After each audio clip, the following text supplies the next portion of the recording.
साथियों नमस्कार, मैं हूं मोहम्मद हनीफ और आप देख रहे हैं नवोदय प्लस टाइम्स। झांसी ललितपुर संसदीय सीट पर आगामी 20 मई को 5वें चरण में मतदान संपन्न होना है।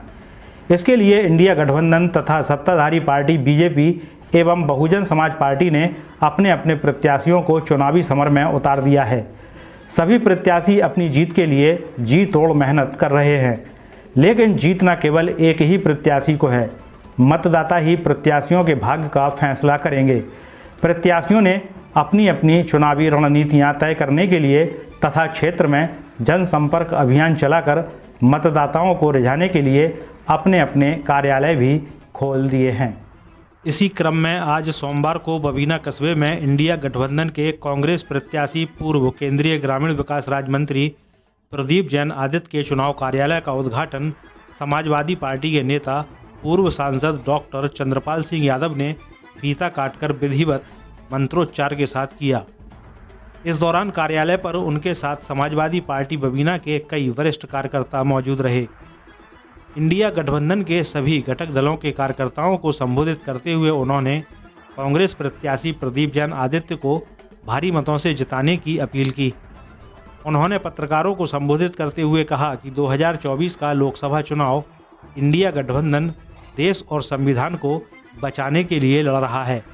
इस दौरान उन्होंने मोदी सरकार के 10 साल के कार्यकाल में बढ़ती बेरोजगारी और महंगाई पर भी निशाना साधा। गठबंधन कार्यालय का आज बबीना में उद्घाटन करने के लिए समाजवादी पार्टी की ओर से आप आए हैं और गठबंधन से प्रत्याशी कांग्रेस के प्रदीप जैन आदित्य तो क्या रणनीति है आप लोकसभा चुनाव में, किस तरीके से आप उन्हें जिताने का प्रयास करेंगे? देखो, आप सबको पता है कि इंडिया गठबंधन के प्रत्याशी प्रदीप जैन जी हैं और इंडिया गठबंधन में समाजवादी पार्टी एक घटक के रूप में उनके साथ है। जितने भी दल इंडिया गठबंधन में हैं, चाहे आप पार्टी हो, चाहे समाजवादी पार्टी हो, कोई कम्युनिस्ट पार्टी का हो या और भी कई पार्टियां हैं जो इस गठबंधन में शामिल हैं, वो सब लोग मिलकर के भाई प्रदीप जैन जी को जिताने में अपनी पूरी भूमिका निभाएंगे। समाजवादी पार्टी चूँकि यहाँ मैं समझता हूँ अग्रणी रोल अदा करती रही है, तो समाजवादी पार्टी का एक एक कार्यकर्ता प्रदीप जैन जी को जिताने में पूरी ताकत लगाएगा।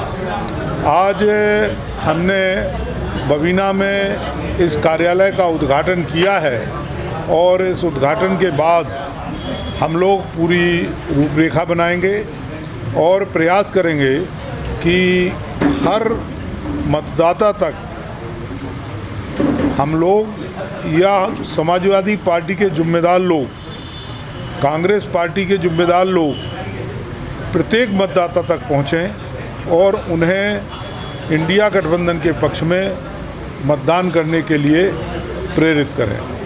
आज जो देश का माहौल है, उस माहौल में हर कार्यकर्ता की जिम्मेदारी बनती है कि अपने गठबंधन को जिताने के लिए उनको भरपूर मेहनत करनी है, भरपूर प्रयास करना है। मैं आज सभी लोगों से ये अपील करने के लिए यहाँ हूँ, सबसे बात करेंगे, तय करेंगे और रूपरेखा तय करके चुनाव में आगे बढ़ेंगे। इस बार भाजपा का नारा 400 पार का है और आपके मैनिफेस्टो को वो मुस्लिम लीग का बता रहे हैं, मंगलसूत्र की बात कर रहे हैं, मछली की बात कर रहे हैं, तो ये क्यों इस तरह की वार्तालाप हो रही है? देखिए, जो लोग 10 साल से सत्ता में थे उनको 10 साल में जनता के हित के लिए क्या काम किया, देश के विकास के लिए क्या काम किया, इन सब बातों को जनता के बीच में रख कर के वोट मांगना चाहिए। जनता के बीच में जो वादे किए, उन वादों को पूरा किया कि नहीं किया, उस बात को रख कर के वोट मांगना चाहिए। जनता को वादा किया था कि हम 10-10 लाख रुपए देंगे, हर पढ़े लिखे नौजवान को रोज़गार देंगे, किसानों की आमदनी दुगनी कर देंगे, हर व्यक्ति को हम मकान दे देंगे, तमाम प्रकार की इस तरीके के वादे किए थे। अब जनता जवाब मांग रही है, जवाब कुछ है नहीं, तो जब उनके पास कोई जवाब नहीं है और 2 चरण के चुनाव बीत गए हैं, उन जो 2 चरण में जो वोटिंग का पैटर्न है पूरी तरीके से भारतीय जनता पार्टी के खिलाफ है। इसलिए अब ये लोग बौखला गए हैं बुरी तरीके से, क्योंकि इनको जनता के पास बताने के लिए कुछ है नहीं। इसलिए इन्होंने अब सीधा हिंदू और मुसलमान के नाम का सहारा लिया है कि हम धर्म के आधार पर लोगों को बांट करके और वोट हासिल करने का काम करेंगे।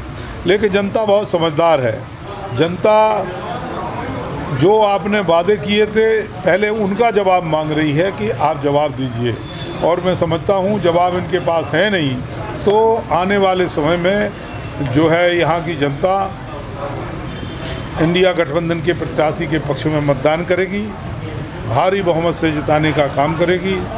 आज सब इस बात को समझ रहे हैं कि जो 400 पार की बात कर रहे हैं, ऐसे तो 400 पार हो नहीं रहे हैं, लेकिन उनका मंसूबा क्या था? मंसूबा था कि 400 पार हो तो हम देश के संविधान को बदल दें। देश में जो तमाम दलित शोषित पीड़ित लोग हैं, जिनको संविधान में इज्जत और सम्मान मिला है, जिनको नौकरियों में आरक्षण मिला है, जिनको आर्थिक मदद करने के लिए सरकार को बाध्य किया गया है, उन सब चीज़ों को समाप्त करने की योजना उनका मंसूबा था।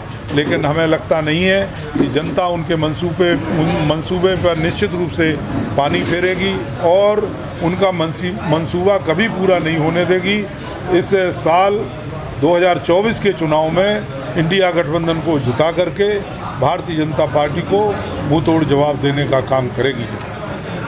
इससे एक दिन पूर्व रविवार को समाजवादी पार्टी के युवा नेता सिंहव्रत सिंह बबुआ समेत बबीना समाजवादी पार्टी के कार्यकर्ता एवं झांसी से कांग्रेस के वरिष्ठ कार्यकर्ता बलवान सिंह यादव, प्रत्याशी प्रदीप जैन आदित्य के पुत्र गौरव जैन समेत कई कांग्रेस कार्यकर्ता बबीना के इंडिया गठबंधन कार्यालय पर पहुंचे थे, जहां उन्होंने एक बैठक का आयोजन किया था। बैठक में झांसी से कांग्रेस और समाजवादी पार्टी के कई नेता मौजूद रहे, तो वहीं बबीना कस्बे के कांग्रेसी नेता और समाजवादी पार्टी के नेता भी मौजूद थे। बैठक को सपा नेता सिंहव्रत सिंह बबुआ और कांग्रेस नेता बलवान सिंह यादव ने संबोधित किया। दोनों ही नेताओं ने बैठक को संबोधित करते हुए पार्टी के कार्यकर्ताओं में जोश फूंका और गठबंधन प्रत्याशी प्रदीप जैन आदित्य को विजय श्री दिलाने के लिए संकल्प लिया।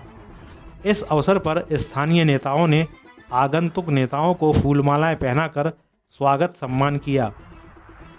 इस अवसर पर कांग्रेस के स्थानीय नेता प्रकाश चंद्र जैन, दारा जैन, आमोद जैन, मुलायम सिंह रजक आदि समेत कई लोग मौजूद रहे।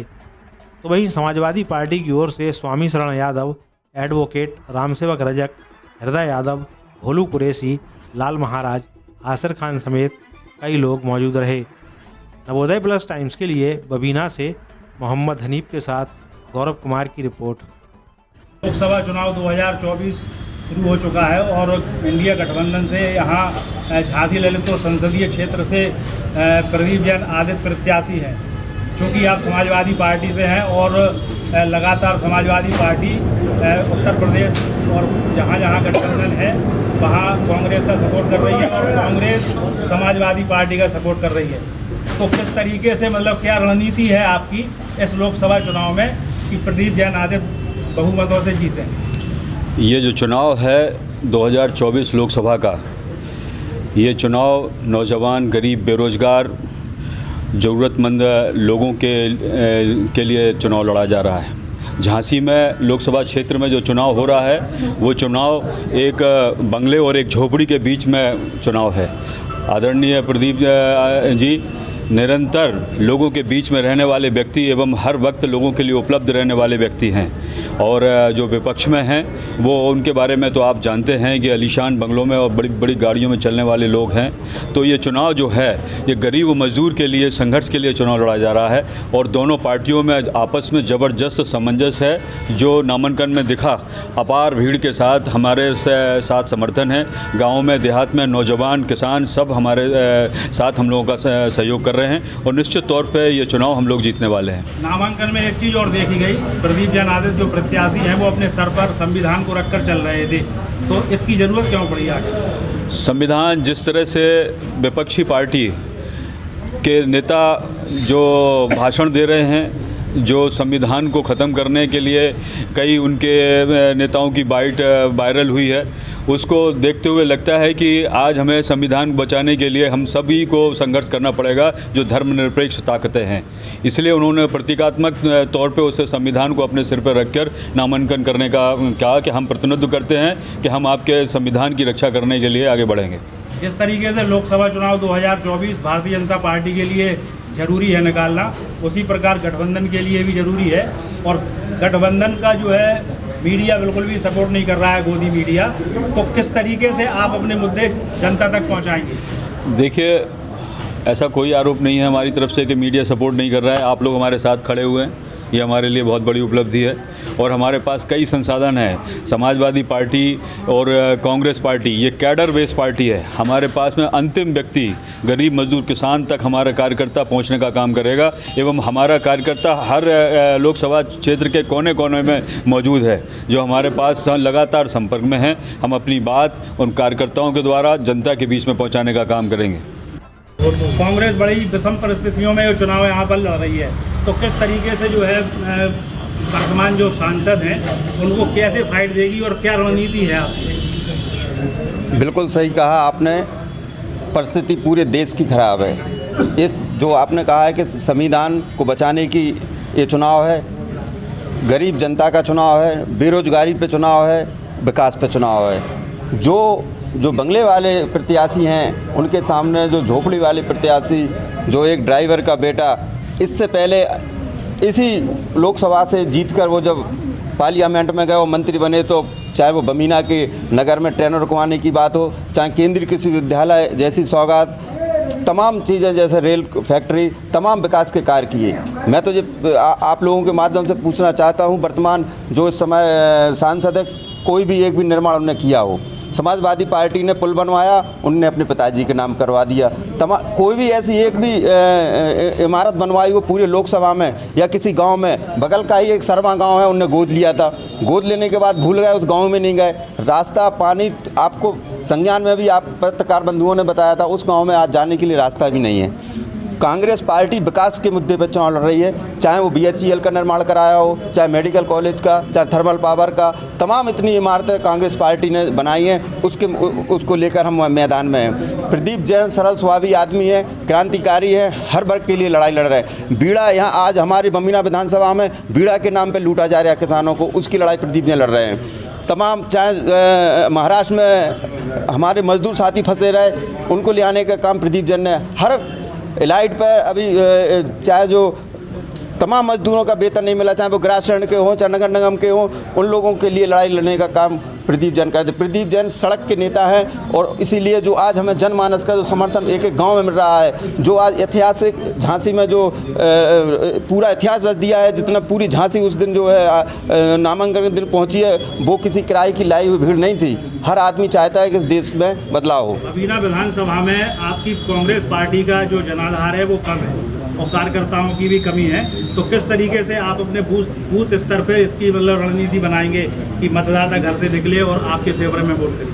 पिछले 38 वर्षों से कांग्रेस पार्टी उत्तर प्रदेश में सत्ता में नहीं रही, ये बात बिल्कुल सही है, लेकिन जो भी हमारा कार्यकर्ता है, जो भी हमारा पदाधिकारी है, वो निष्ठावान से काम कर रहा है, और हमारी सहयोगी दल समाजवादी पार्टी हर बूथ लेवल पर मजबूत है, उसका हमें पूरा समर्थन है। और पूरी समाजवादी पार्टी, आप पार्टी के शहर में लोग हैं, तमाम लोग हमारे हर बूथ पर जो है हम लोग मजबूती से चुनाव लड़ेंगे, और कांग्रेस का जो एक एक कार्यकर्ता है वो पूरा निष्ठा और ईमानदारी से काम कर रहा है। हमारे चैनलों के माध्यम से आप आम मतदाता से क्या अपील करना चाहेंगे? हम ये अपील करना चाहते हैं कि ये तानाशाही सरकार है, उसको उखाड़ फेंकना है, संविधान को बचाना है और इस मुल्क को बचाना है, क्योंकि मैनिफेस्टो में भी लाए हैं कि एक देश एक चुनाव। उनकी सीधी सीधी मंशा है कि इस देश में चुनाव नहीं कराना है। चाहे आपने अभी सहकारिता के चुनाव देखे, पूरे उत्तर प्रदेश में उन्हें नॉमिनेट किए, कहीं पर भी उन्हें चुनाव नहीं होने दिया। ये उन्हें संदेश दे दिया, ये पब्लिक जानती है। और मैं पब्लिक से ये अपील करना चाहता हूँ कि आप इस देश को बचाने का काम करें, संविधान को बचाने का काम, इंडिया गठबंधन को वोट करें। तो आपके मैनिफेस्टो को मुस्लिम लीग का बता रहे हैं? वो तो